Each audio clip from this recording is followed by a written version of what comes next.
Okay, we are live, yeah, in the group. So great. There must be a delay, but in any case, we can see your comments. So if you have any comment, any questions for Carlos, for David about working from home, and especially nowadays, let us know. And I'm going to make an introduction, and then we're going to give the speech to Carlos and David and Carlos. So today's topic was chosen because you asked us, but we had thought about it, to talk about working from home in the coronavirus era, since the current situation we're facing, all of us. And today I'm hosting here in the Mentoring for Translators group live session, Ask Your Mentor Anything. David Garcia Ruiz, is that the name? Okay, you are going to tell your names. And Carlos, your last name? La Orden Tovar. Love. Okay. Oh, those making Spaniards. Okay. Is to have, okay. The things that we only show 2 surnames, but we have more. Okay, just keep them for ourselves. So before we start, I just wanted to let you know that we're going to see the positive side, also the realistic one side of working from home as a translator nowadays. And I just wanted to make a point, like in China, the word crisis has the same meaning with opportunity. So we might have to as an opportunity ourselves and might find other ways to boost our working flow and our everyday life, maybe alternative ways that we didn't used to use until now.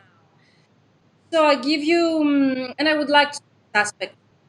So before I let you introduce yourselves, I would like to mention that David is is based in the UK. Is that correct? Yeah. I live in Swansea, Wales. Sorry? I live in Swansea, in Wales. Nice. So it's a country that took, I think it was the last that took any precautions, measures regarding our today's topic, like coronavirus, if I'm not mistaken. And so you were going to tell us how you are facing the reality there.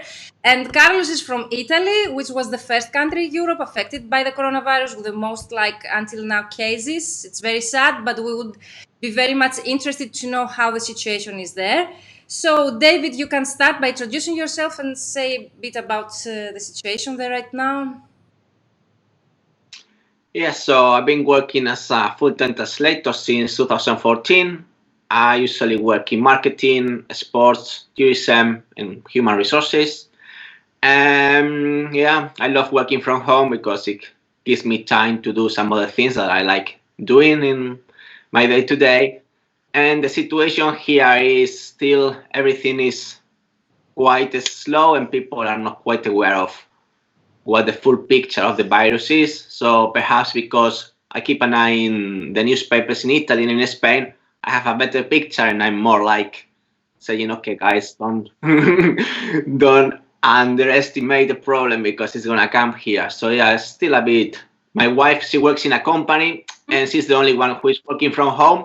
The rest of the people in the office still, they say they're happy to work in the office, you know. Was so a choice to work from home, or yeah, so pretty much when the government said people who are available to work from home may as well work from home if they want to. So she suggested that, and she was the only one who was up for it, you know. So yeah, still perhaps then there needs to be a better awareness of what's happening here. Otherwise, it will happen what happened in Italy and in Spain, that one day they will lock down the country because it's too late. yeah, but Yeah. work from home anyway, so your everyday life hasn't changed much, I guess, regarding the situation of going and returning home from the office or the clients that you have, I guess. But we are going into that later in more detail. Yeah. So, Carlos, you're working from home anyway? Yeah, well, the thing is that most of my job lies on working from home. Okay, just the thing is that one of my core business right now is also attending events, giving workshops and presentations. And as you know, many of them have been cancelled, namely Elia Together, or in other cases such as the BP conference, which was going to take place in Nuremberg next month. They're going digital. They're going online. We can also inform people that Yeah. LEA together and BP conference are going to take place online, so maybe more people can watch it that way. Exactly. Yeah, I mean, just look at it from a positive angle, because we are going to be able to reach more people, but obviously there's the main drawback is just to making all the cancellations of plans, all the bureaucracy involved in just rolling back your plans, and the whole month is highly unstable. So right now is very difficult to make long-term or mid-term plans, because the situation evolves by the day, and we cannot make plans for sure. I have canceled about 10 different workshops and talks from here between February and June. Yeah. And also, it's nice to tell people that that was the occasion that we met. If I'm not mistaken, with three of us, we met in Bologna last year at BP conference. Is that correct? Yeah. Oh, yes. And so it's an opportunity to meet people and like us to continue having an online connection with colleagues, to know how the things are going in any other country. But before we get into that, you didn't introduce yourself, like how many years you're in the business, what are your language combinations? Okay. Just for members that they might not know you yet, to have a very brief introduction about myself, because for those who know me, I talk a lot, but I promised Virginia I was going to be very brief with this. I've been working in the industry since 2001. Being based in several different countries, 10 countries, if I recall it correctly. Right now, I'm based in Italy. I have all my core business is here, even if I travel a lot. That's why I moved to give workshops. I love traveling. I love training as well. And my main fields of specialization are localization, and also technical translations. But I also do a lot of training. And nowadays it's taking probably half of my time, my efforts here. That later we will share all of your social media and your contact details, both of David and Carlos. You will find the details inside the description box and on YouTube later. So if you have any question, you would like to reach out David and Carlos, you will find their information, their links underneath the video later. Yeah. So we both are very active on social media. So in case you have any questions that doesn't fit, we don't have time to reply, just feel free to reach out on LinkedIn or here in this Facebook group or Twitter, whatever you want. Great. And it's the Trust Your Brand, David's logo and the name of the company, and InsideLoc, the name of the company of Carlos. Is that correct? Yeah. So we exactly go into some questions about how did you start out, etc. So we decided to go a bit quickly into these questions, because some newbies or new translators would be interested to know how did you start out, maybe take some ideas on their own to apply in their situations. So we can go a bit quickly in these questions. So David, can you share with us how did you start out, and how did you find your first client? The most common question I get.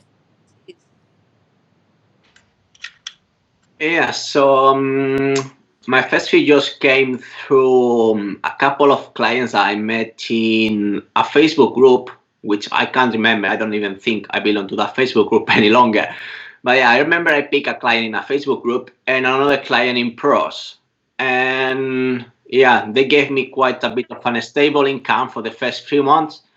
And after I had some experience doing SEO, search engine optimization for translation, and it happened that a marketing company in the UK had a vacancy because they needed to cover a maternity cover. Okay. And then they wanted someone to work from home just for this period. Okay. So that was also a very important help for me at the start, because it meant to have almost a monthly income, almost guaranteed, because this opportunity arose. So that was my start. Yeah. And did you were active looking for clients, like on Facebook? You said, and on Pros you were going after them. You're more active, like in looking, or it was like a coincidence or someone? Yeah, I would say I think I only picked a couple of clients on pros that were long term, and yeah, I think my approach was from the start to try to generate leads through different channels, being social media, attending events, going to Cardiff to meet the group of translators in Cardiff, and doing training. So yeah, that's the way that I see how you can run a business. Don't focus just in having a website or being active on social media, but have many different channels which will bring many different leads. Yeah. David already mentioned pros, social media, Facebook groups, notifying clients, your first clients, CPT, opportunities, and of course networking, either through CPT or any other event. And Carlos, how did you start out? Oh, for me, it was just rather crossed paths with. I was supposed to be an English language teacher. Okay, I first got my degree in education, and afterwards that I worked for 1 year in the UK as an English in junior school with kids, which I still love doing. And afterwards, I studied translation. I had my degree in translation, and I started working, but I did not have much idea. So I kept that as a side job, to fill up while I was working for IT companies. No, it's very common. I have got a technological profile, your average tech geek, and so I landed a job in Nokia. And afterwards, I started becoming involved in translation processes in Nokia, within Nokia, and that's when I discovered localization, which is right now my main field. Ad they had Nokia? Did you apply for any job application they had online, or? No, it was at the time. It was in 2003. Remember that I'm very old now. So it was a time. It was really easy to find a job. Okay, so it took me about by that time. It sounds like sci-fi today, but it took me about less than 2 weeks to find a job. After I landed in Madrid, I had done a traineeship in the European Commission as a translator. I landed in Madrid. I submitted about 10 CVs. And I received about seven replies, okay, showing interest for an interview. So I just picked the one that looked more, I fancied best, and I started working there. It was a call center, but after a couple of years, I became a mentor, a trainer, technology trainer there, and I got involved in the localization and translation processes because I did not like the way the interface of the phones were translated. So I took part in it. That's very afterwards. Yeah, that's very interesting that you said right now, because some people, they might neglect or applying such a job, but you never know how one position can lead you to any other position. So you said a call center, and then you said you weren't satisfied of the translation. Yeah, but with regards, so it's very interesting. Yeah, with regards strictly sticking to a translation, just moving forward. I mean, the thing that stepped up my game was probably starting to attend translation events.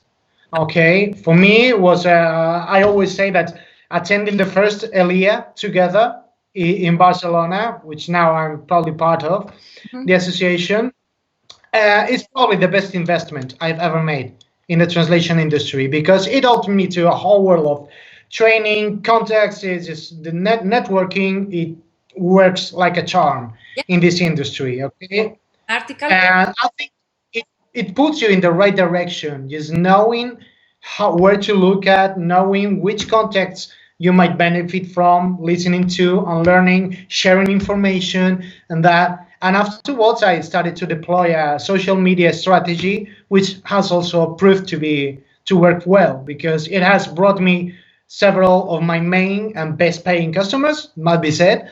I found them via contacts in the social media. Really? So that you mentioned on social media is about any course that you've taken, or just a strategy that you applied on your own? Did you take any course, about the social media strategy? Which social media did you use, like LinkedIn or Facebook, or all of them? Well, Facebook, it takes just very residual use because, besides these kind of groups, but I focus mainly on LinkedIn and Twitter.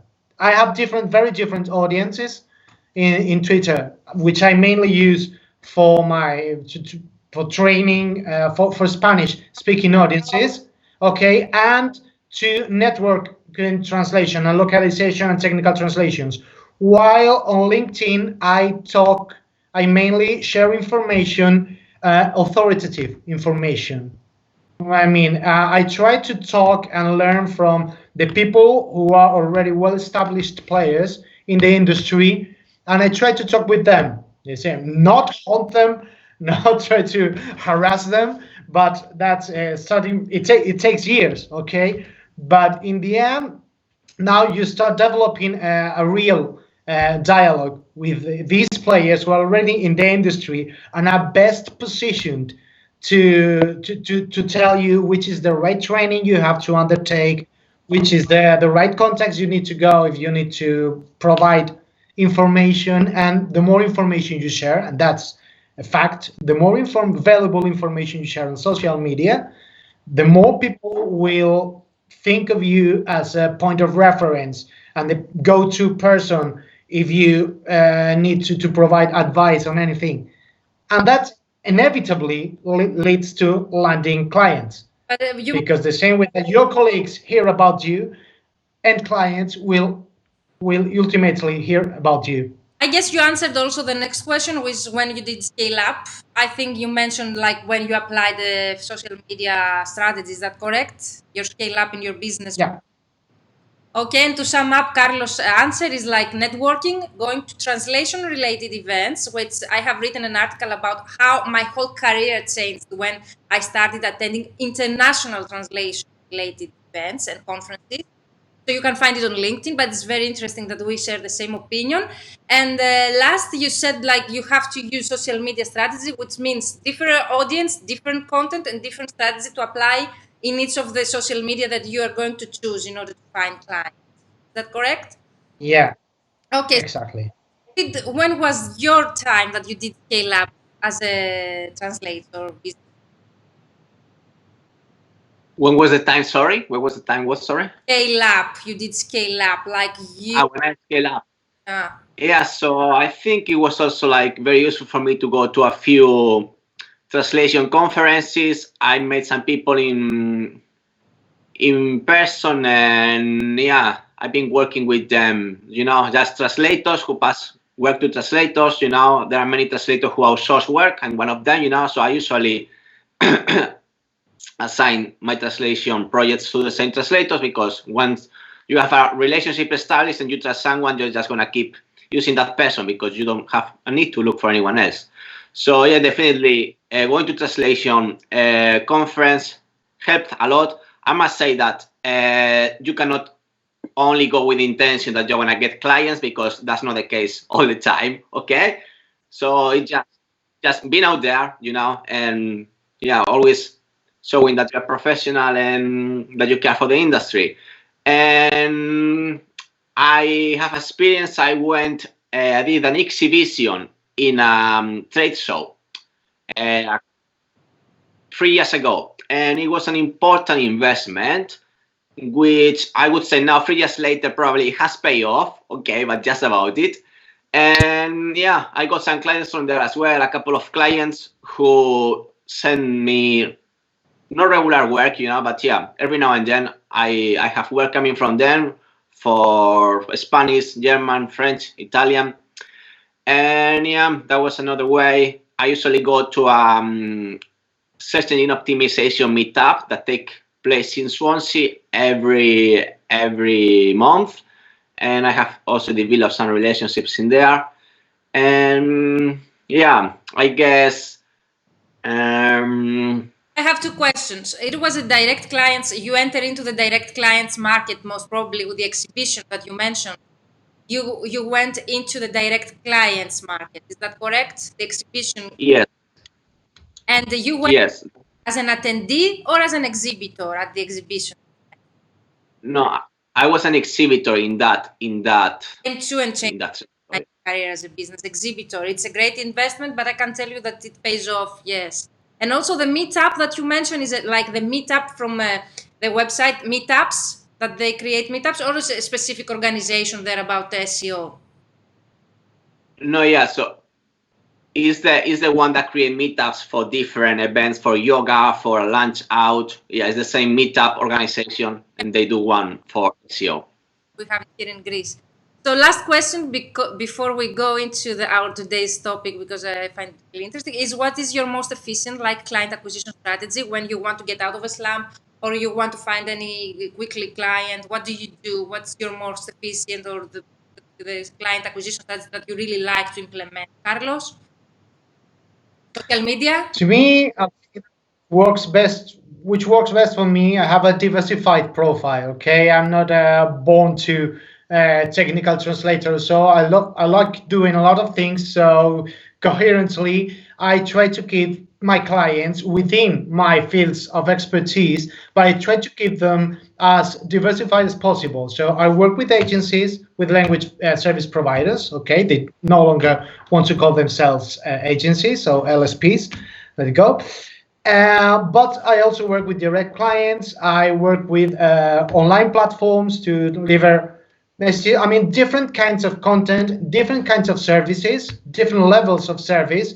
So in case something stops suddenly, like it's happening now, because I have several clients who have stopped operations during the last weeks because of all the uncertainty that this COVID-19 has brought upon us.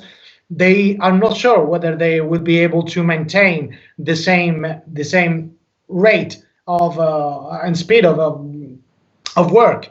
So they have temporarily stopped. Sorry, Carlos, that the staff, their operations were direct clients, not agencies, LSPs, were direct clients. That's direct clients, okay? One of my direct clients I've been working for the last few months, very successful and high visibility projects. They literally don't know what's going to happen in the next months, so they just decided to keep a low profile and stop submitting translations because they weren't sure that they would be able to pay. So they just took a wise decision in advance. They were very, very open and honest with us, and I think this speaks highly of them. And for the moment being, from the last month, they have been on a full stop. Yeah. But on the other side, I have received more requests from other clients that are trying to finish off their budgets from agencies and direct clients as well. But regarding the different strategies that you use about agencies, LSPs, and direct clients, I assume you have different rates also? Don't tell Yeah. me, but okay, so it's a whole different strategy there. And what about you, Dave? Yeah. Have any? We will come again to this topic because we would like to know how Carlos is going to fill in the gap that he just mentioned. So, David, do you have any specific client acquisition strategies that you really like to implement? You find very to you, your income? Yes. So these days, LinkedIn is the platform that works better for me, and yeah, I have acquired very, very good clients through LinkedIn, and I would say probably 60% of my income is through clients that I acquired on LinkedIn. Yeah. So you find applications from other companies and you apply on LinkedIn, or you implement a strategy going and contacting directly the clients that you would like to work for? Most times I contact directly a client that I think is looking for translation services. I have quite a lot of articles, so more than once someone has contacted me after reading an article that I have published. Very interesting. And yeah, or someone may mention you and recommend you for a job within the LinkedIn community. So yeah. Because I assume on LinkedIn it's most probably the direct contacting, but sometimes, for me at least, they contact me 3 or 4 clients per week through keywords. They will search for Greek translator, for example, in Athens, so most probably I come up. You see such results, both of you? Do people contact you through LinkedIn through keywords, you think? Carlos, David, both of you?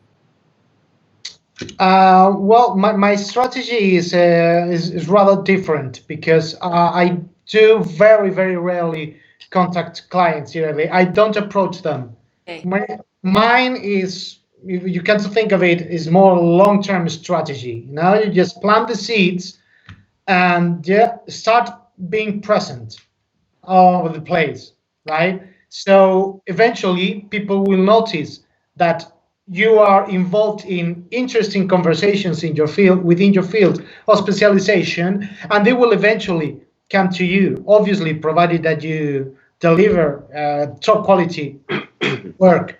When you get recommended by a colleague, that colleague is risking his or her reputation because of you. Obviously, that happens every time. Okay, so every time we accept a job from one of our colleagues, we need to take that into account, and that's a key point to maintaining trust and to build up the common reputation. Okay, so when you accept, you have to be 100% sure that you're going to be up to the highest standards, not only because of your job, but because of your colleagues' job as well. So if your work speaks nicely of you, it will speak nicely of the recommendation that colleague made. And that creates two-way opportunities, because next time I receive an opportunity which I cannot cover or is not my field of specialization, okay, so this guy trusted me to assign me that job. I did my best, and now it's my chance to give back that favor. And that works fantastically, because when you establish trust with that client, he has now two people they can rely upon. And that's the network of trust that really works and allows you to eventually no longer need to look actively for clients, but clients come to you.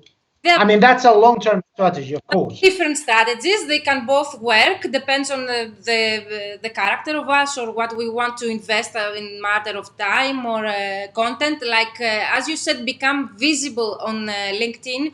You mean to engage into interesting discussion in groups, in other people's profiles, or in profiles of your clients, where the clients, because you mentioned mostly referrals, gaining referrals through LinkedIn by being active on LinkedIn. Is that correct? Exactly, and I must point out one thing, because I might fear that some of the people watching us might say, okay, because you are old, you've been since 2001 in the industry. Okay, I started deploying this strategy only 3 years ago. Okay, my first tweet was in January 2017, my very first tweet, and in LinkedIn I had kept up to that date. I had kept a very low profile. I had no strategy at all. You know, just having casual conversations, nothing related to my industry. Okay, so when I started getting serious about my trade and about becoming more visible, to professionalize my communicative skills on social media, that was only 3 years ago. So that's enough time to to do it, and I have seen that for a while now. I mean, it's not that recent, so it starts giving you results in the turn of just a few months. Can you give us an example of 3 ways that someone can be visible on LinkedIn? Like, one you said is being engaged, like, in discussions.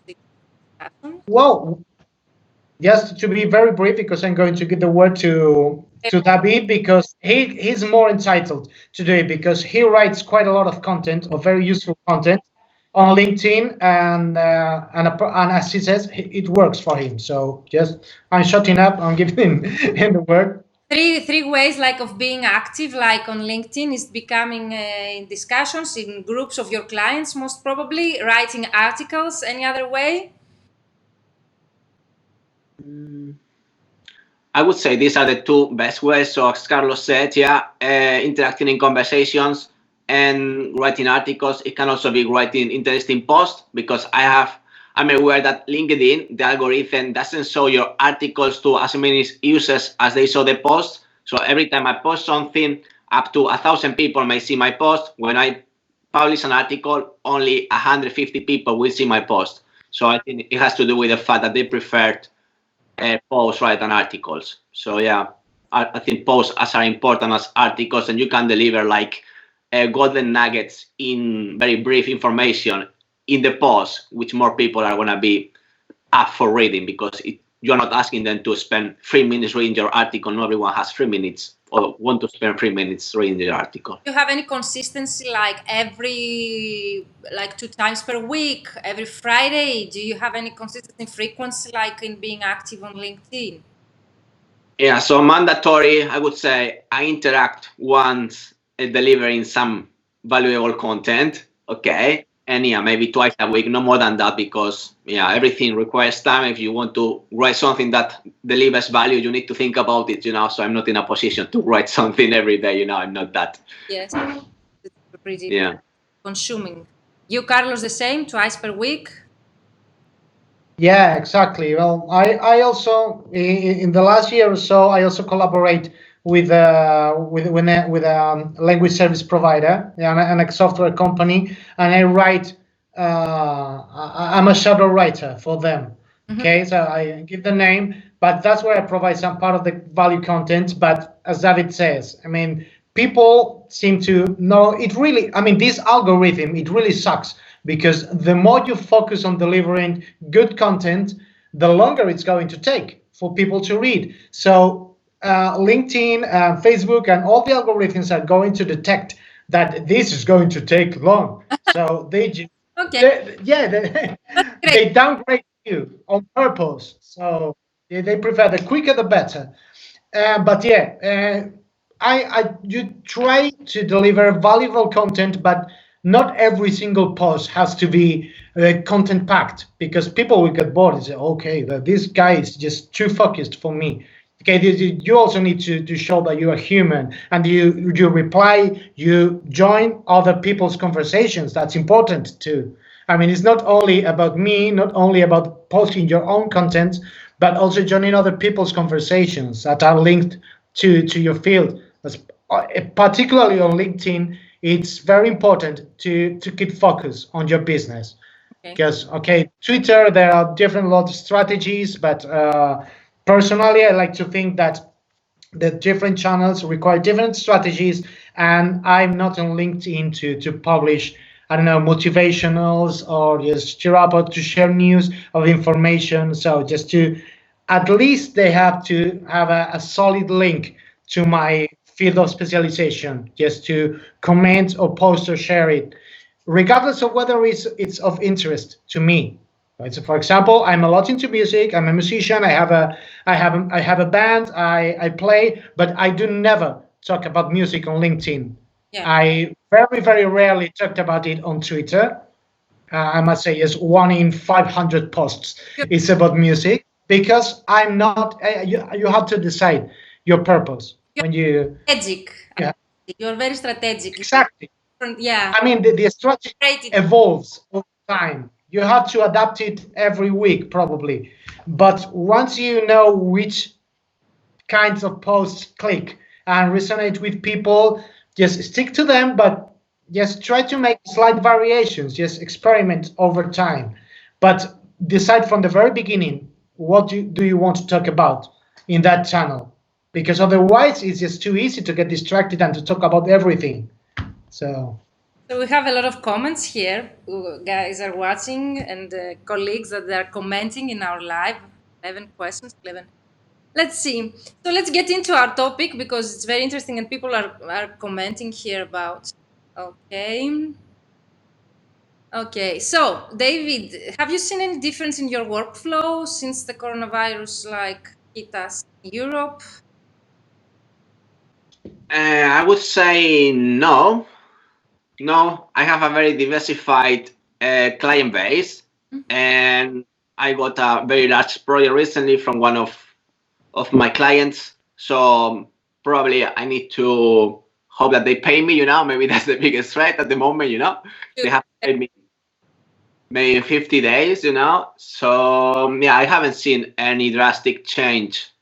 I think we will all see perhaps a decrease in the workflow over the next couple of months, perhaps, but I'm sure we will go back to normal maybe in 3 months' time max. Yeah. So yeah, that's my opinion. Plan B for such a situation? I don't really have any plan B. I have a plan B from some time ago for when I have any downtime. I'm planning. I have a couple of websites that I would like to use for affiliate marketing. I don't know if you know what affiliate marketing is.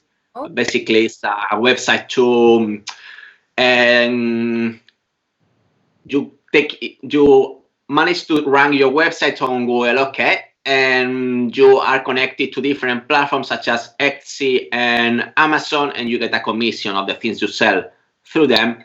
So that's my plan B. It's an income that you can generate without doing much work.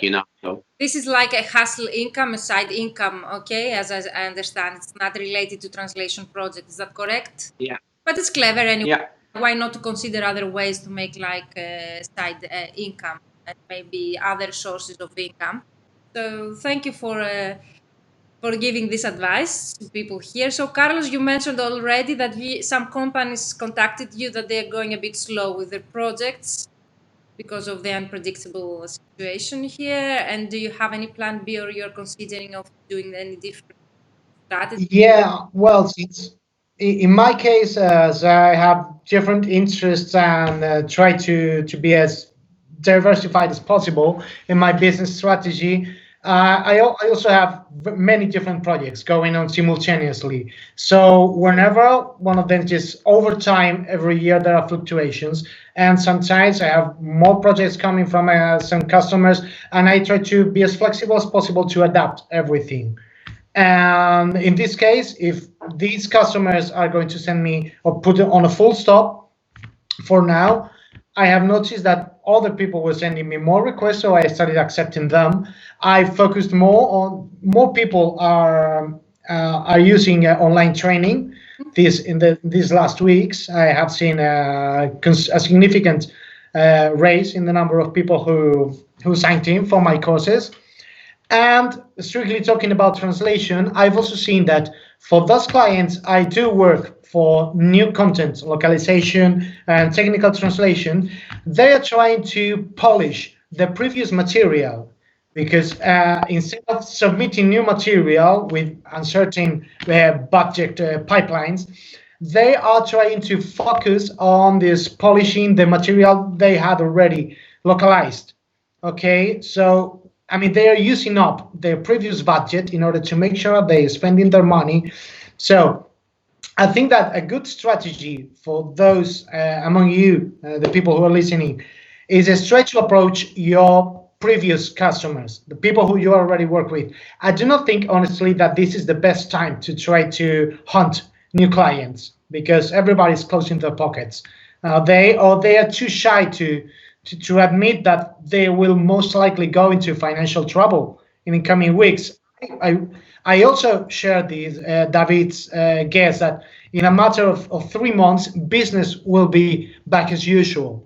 Okay, it will take a while. It will take a long while to recover financially globally from this situation. But for business, for a kind of business, I think that the impact, luckily, will be less profound than in other sectors, in other industries. Try to approach your previous customers and try to think what they are up to these days. If they have made themselves alive, if they have made any communication about the COVID or so, and do not try to approach them too harshly.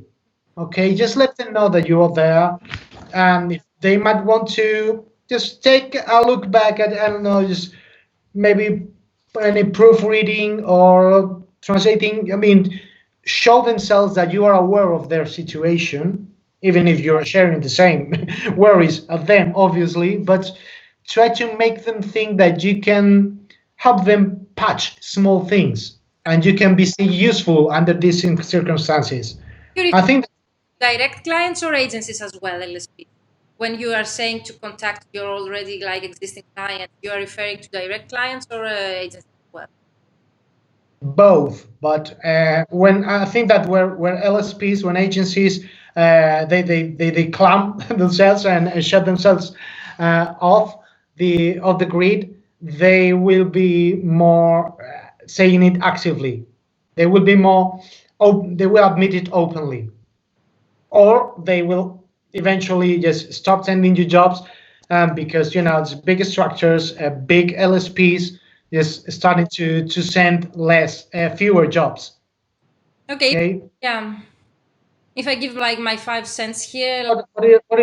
What do you think about this? About this polishing up, just dusting off previous translations, or? Yeah, it's very interesting. This is very interesting input. And before we continue to the next question, like you already some answered that, like which clients to go after in such situation today, especially when someone they do not have any client. But to give my 5 cents, I had a colleague, a very good colleague and friend of mine, the other days, like last week, she was a bit panic, like I don't have any projects going on. My last month was very slow. My income like was almost zero.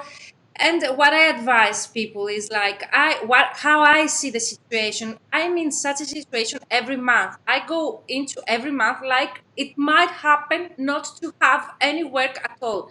So I get into any month and my workflow, like if something happens and I might not have any workflow at all. There are months in our profession, I guess, that we might like make 5 figures invoices, and there are other months that are pretty slow when we might make zero like as an income if we do not have any side income, as you said with your training. But what I really advise get my mentees and starting out translators to see situation like that, like we are in emergency the whole time, like next month we might not have any projects or any workflow at all. So if we consider the situation like that, we are not like surprised or get into panic if such a situation comes up. So when such a situation like came to me, which I haven't seen any yet difference in my workflow, but if such a situation comes up, I won't be in panic because I'm prepared in any other matter like that this might happen. And what I do is to not stop market my service, even though I do have like steady workflow and I'm fully booked as a translator. I still continue to market myself like I still need clients. It's not the reality, but I do it like as having a plan B before the situation comes to me, like prevent such a situation and such a crisis. And I also, what I tell them is to have like a side income or a side source of income, like you both already mentioned, or to have some of your income to deal with such situations like that. And I see like 3 months, you both of you mentioned, is pretty optimistic right now, and I wish that this is going to be only 3 months, which is still a long period for a freelancer, I guess, anyway, especially if they are not established already. So, David, sorry? No, yes. Just a very brief remark. It's very important, yes, the both of you mentioned, to keep up a positive mood. Not because we need to be happy all the time, because these are shitty times, admit it. But I mean, when you approach customers, when you approach your colleagues, they can feel whether you are positive about the situation or not, and that builds trust. And people, I think, okay, I can be reliable regardless of the situation, even no matter how shitty things come. I'm still here and I can still do the job, and I can still do the job and be focused on it. Because if you're distracted about the situation, you're moody, you're sad, you're depressed, you're anxious, you will not be as proficient as you can be when you're in a positive mood. And that's a fact. I mean, when you are sad, you make shitty translations. That mindset, as you mentioned. That happens. Mindset. It's a matter of mindset. Is that correct? And it's very nice to hear that from a translator who is based in Italy, where is like confronting now. We're talking about moody people. From Europe, I guess, and it's very cool to hear that from a translator based in Italy. But because you want to go after a while, Carlos, I'm going to continue a bit quickly to the next questions because you have some, you told me like engagements afterwards.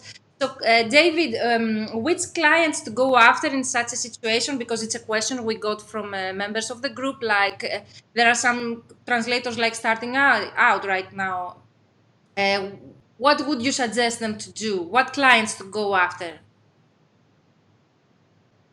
Well, from my experience, it is much harder to get direct clients than working for language service providers, okay? So I would say if you've never tried to go after direct clients, have a go at it, because even if it's people who might sell something on Amazon, okay, you might buy some kind of clothes from a particular brand that you like on Amazon and other online platform, and you can approach them and say, have you considered spending £100 and expanding to Italy or to Spain? Okay, so I would say maybe it's the time for you to change your perspective and say, okay, I'm gonna try and target a small business who is ready to sell abroad, but because all they have to do is to deliver the parcel to another country, you know. So maybe it's something they can do.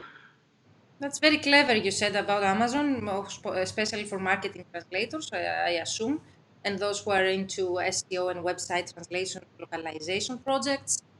And it's the direct outreach that you mentioned as a client acquisition. Go directly and approach the clients that they would like to work with. They see that they haven't their material translated in their language, target language. Is that correct, David? Yeah. And I would also suggest like LSPs. Why not? I got from LSPs translation projects about COVID. So that's the crisis becomes an opportunity, like a lot of translation. And our profession is among the 10 professions among all the whole world. Like when we are in a crisis, we have a bigger workflow. So more jobs coming to us when we are in a crisis. And here in Greece, I have seen that very well because we've been in the crisis like for many years right now, and our profession didn't have such an impact, like bad impact, like in other professions, I assume.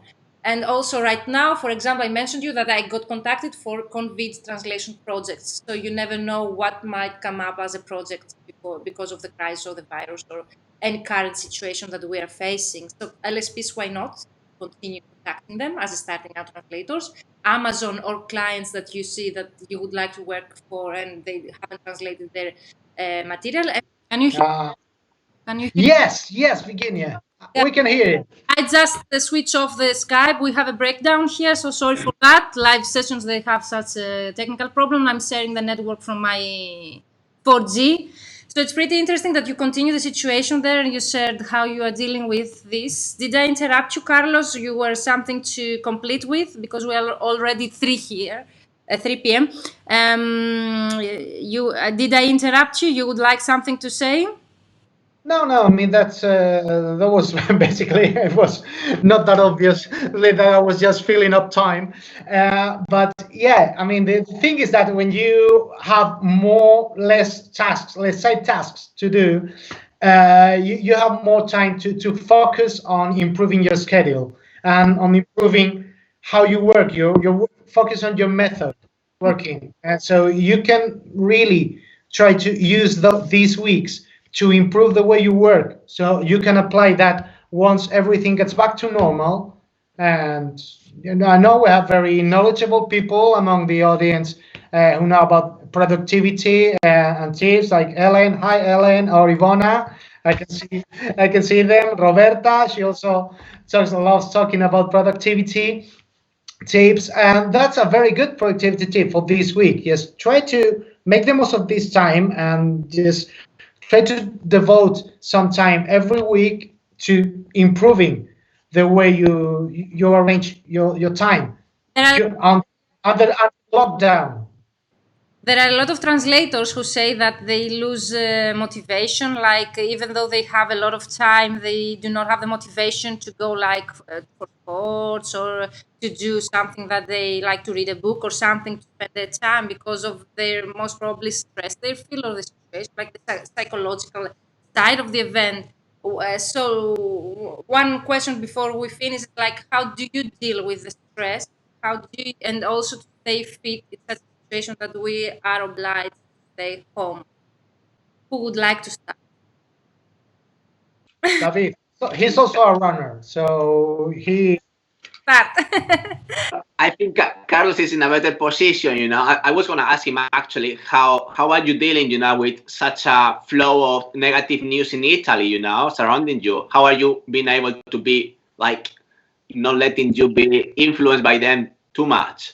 Well, on one side, I started just trying to counteract all the negativity from the news. I posted a few videos on YouTube. First thing was just to calm down my mom, because just a month ago, before everything just exploded, she called me terrified about the very first cases in Italy, and she was terrified. She was telling me, "Okay, just get the kids, get your wife, and come here to Spain. No matter, just to spend a couple of months." And the information was overly dramatic at that time, and it has escalated ever since. But I was just trying to counteract, first of all, to play her role and say, okay, she has all the reasons to be worried, but she cannot allow herself, and I cannot allow myself to be worried, because life is still going on. I need to take care of my business. I need to take care of my family, and regardless whether there's a virus or not, life is going to continue afterwards. So I'm not going to let that impact me for months when I can handle it down little by little. Yep. So you can split the situation and do not get too involved in the news. Coronavirus is is owning the game nowadays, and 99% of the conversations are about that. If you look at certain headlines, they are using apocalyptic terms. Just learn to ignore them, and you have to ignore the more grave people talking about the news, the people who are complaining all the time, just chronic complainers, just avoid them, especially during these times.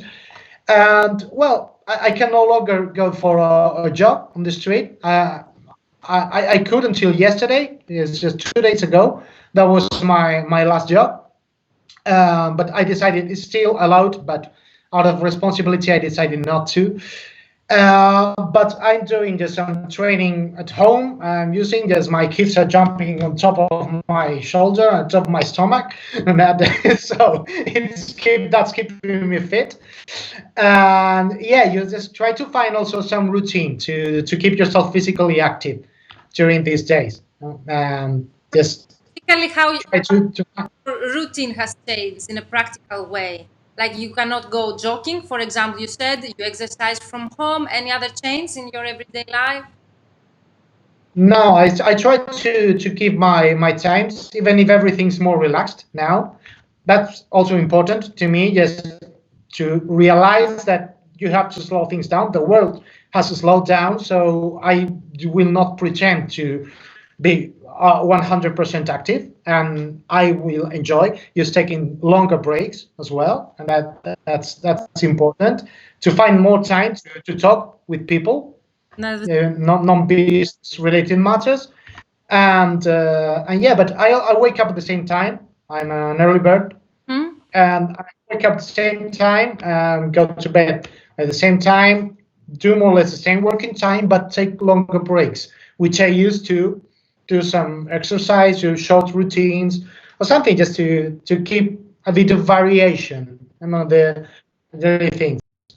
Okay. That's. So David, oh, really? Cannot see you. We see Skype logo. David, how your routine has changed? Have you adapted? Have you any other hobbies that you undertaken, or any other? Okay, now you're back. So something you would like to share with the audience? Any advice? Any tips?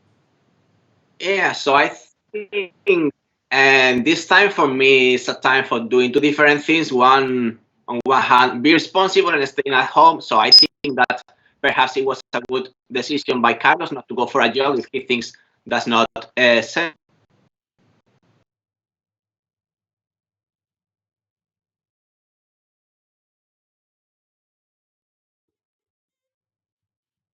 Other people in ways that are actually fulfilling for us. So as an example, a couple of days ago, my in-laws are over 70, so they are self-isolated in the UK.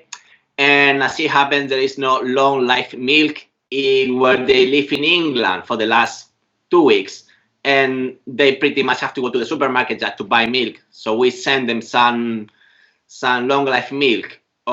In Swansea, there is going to be a movement to feed the homeless, because many charities and food banks are closing down. So I already belong to this charity. So probably I'm gonna still be connected with them, and I may help them to feed the homeless maybe once a week, so maybe I stay in my house for 6 days a week and do something to shine one day a week, So yeah, it doesn't have to be. I think the worst approach is to be afraid and scared home. So do whatever, but know that, because that's not gonna resolve anything apart from creating anxiety. That is not gonna help you in your personal life and in your professional life.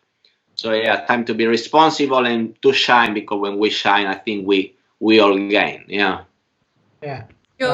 For those of you who have kids, it's just it's a good idea is to try to help teachers and schools in the neighborhood, and we are also doing remote stuff and communicating with our clients and colleagues remotely. Some of your teachers might not be that used to using technology, and I know that for a fact. So if you can give them a hand with, or if with any translations, you can help them translate content for if you live in a neighborhood with people speaking other languages. So just translating the communications or notices, though that any way you can help and keep your mind busy in a positive way, it's going to help everybody, not only you.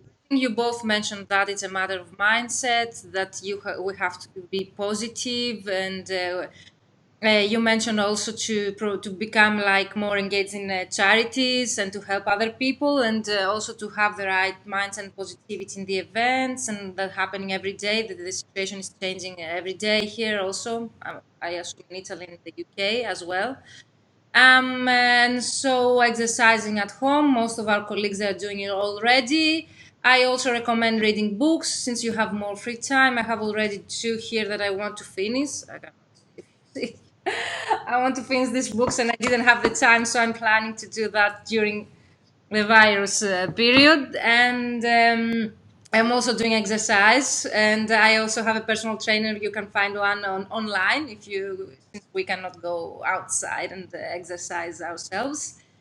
So any last tip? I would like to ask you a question since I would like your feedback. I have an office, okay, a regular office, and I provide sworn certified translations. And I'm going to lose like 30 to 40% of my income because of that, of the clients that they would physically come to my office, like requesting a certificate translation, or they are not familiar with the technology, like to send the scanned copy. What would you recommend to translators who are in the same situation as mine, like how to cover the gap, for example, to educate the client?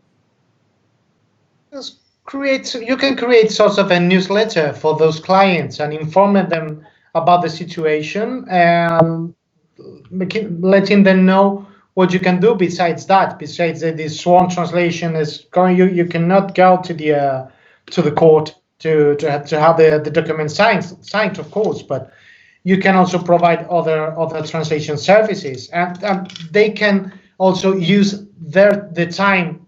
They use this time to to roll up with and be back to pace with some documents they had planned to work on in the last months, that just refresh their minds about things they could have done, but they were too busy to do it under normal circumstances. So they can dust off their desks and get back to you for but this notice. Sometimes they are like the clients that they just stop by. They are not regular clients. They stop by because you have a regular office and they want document, that's it, which happens like 5 times per day, something like that. They just show up for a document or a short translation. This is we have to. You can keep themselves busy. I mean, you can make you can always create the quote for them or provide them, and given that both of you have time for it, you can talk them into additional services you might provide in the meantime. Given that, I mean, it's not up to you to accept or deny that sworn translation, right? So think just try to. There's a diversifying tactics just to keep them off the spot of the main point always. Now the selling topics, that is, do not focus on what you cannot do. Just try to make them think about all the things you can do. instead. More online projects and online business to work with that situation, I guess. Yeah. Oh, do you have a website? Do you have, I don't know, any kind of documents, any recipes from your mother-in-laws? I don't know. Whatever I provide sworn recipes. That's pretty funny. So thank you so much, guys. I know that you have to go. I wish that you could stay more. I find the conversation here and the discussion really, really interesting, and the comments are so cool. They said that they agree with you about the positivity and what you focus on that grows, and yeah, they agree with you, and you will see the comments later. Also, Carlos and David are members in the group, so they are going to see your comments and your questions. So to follow up later, I guess, if you want, guys. I'm going to be in the group anyway. David, is something that you would like to add? Because you're a bit silent in the last minutes. No, yeah. So I think it's good if we all translators remain together, and try to support each other in any way that we may be able to. And yeah, I hope I see you guys and many of the people who are following us today. I hope that we can see in person sometime soon, and we can look back at this and yeah, look at this as something that happened, and we can get over it sooner rather than later. Are you a speaker in any online event, David, that they can see you later this year? I don't think so at the moment. I don't have any events planned at the moment. No. Okay, and You have this, that conference you had in Cardiff. Yeah, we are having an conference in Cardiff. I think it's in September. So yeah, I'm looking forward to it. You can share the link in the comments later with the members to take a look at the event. Yeah, I think the tickets sold out. It's only 50 tickets because it's the first time they are doing it. Yeah. And I think out of tickets. Yeah, it's nice to know that this exists in any case. I will post the link. Yeah. Yeah, and we can meet up for any other video live later in the year and any other topic if you are into that. Yeah. Okay. And Carlos, you are a trainer. You said about some online courses you would like to share in the comments with people that they might need. My hands are pretty busy at the moment, so I mean you can still follow me on the LinkedIn, and I love to talk, but I talk a lot. That's why David was silent, because I used to say with Ellen Singer, who's watching us at the moment, and we have plans to eventually give a shared presentation, and that's going to be hell for attendees because both of us talk so much that it's going to be extenuating. But in any case, I love to talk on social media and obviously face to face. So I look forward to interacting with you guys. And just one last tip for this conference: please do not go out and play your flutes on the balcony. Okay, that's a plague now here in Italy. So even if you want to share joy of life under this lockdown, just please avoid playing flutes on the balcony. Your neighborhood is going to thank you for that.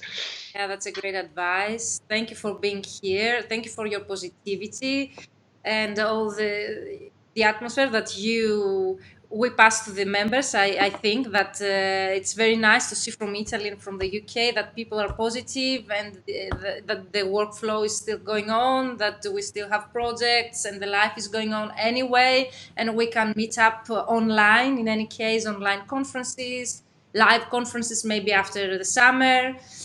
And so Carlos is also a trainer. You will find his detail in the comments and the description. The video, I hope so everything works fine technically, is going to be uploaded on YouTube, so you can see it later in the group, Mentoring for Translators group, and on YouTube, and we can share it later so as to keep the discussion going on with comments and following up. Is there anything else you would like to add? Okay. Thank you for organizing this nice talk, Virginia. So I think 4 more for the upcoming weeks, so stay tuned for very interesting topics like how to turn from a freelancer into a business owner, or for a creative conference that's coming up in the UK later in the year. So there are very nice topics that we're going to talk about with other colleagues based in Spain, based in the UK. So stay tuned for the next live sessions and also for the YouTube link. It is going to be said. Thank you, David. Thank you, Carlos. It was so nice to see you. Thank you for accepting my invitation, for being part of this Mentoring for Translators project. And see you later in the group anyway, all of you. So bye-bye for now and see you in the group. Okay. Bye-bye. Bye. Thank you. Bye. You too.